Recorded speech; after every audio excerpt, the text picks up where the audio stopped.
Jūs normāli esat, kas pa video jūs par mani nofilmējat? Kādu video? Kur jūs teicat, ka es esmu apkolpējis, ka man nav naudas, ka es dzīvoju ārā? Vai tas ir normāli? Jūs arī to video redzējāt? Protams, redzēju. Visa pilsēta redzēja. Mums ļoti žēl, lai jūs nedusmotos, ejam, mēs jums uzdāvināsim bezmaksas aizsargstīkliņu. Nevajag man jūsu bezmaksas aizsargstīklu. Man ir nauda. Es jūs sapratu. Nu, varbūt tikai paskatīsimies.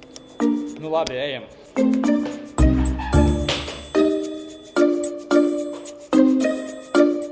Kā mēs atkal to pacēlu? Lūdzu, uzgaidiet, es tūlīt jums atnesīšu jūsu stikliņu. Nu labi.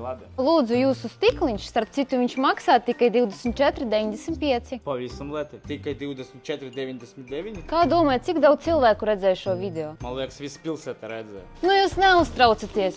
Jums kaut kas acīs iekrita. Aha, zinu es jūsu trikus. Kirils, tas atkal tu? Ko? Nu paskaties, tak atkal tu.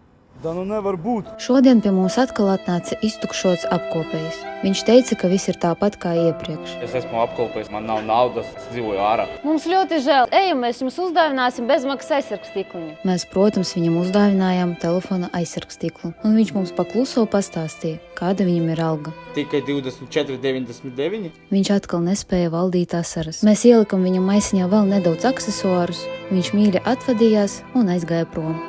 Nē, nu viņi jau vispār.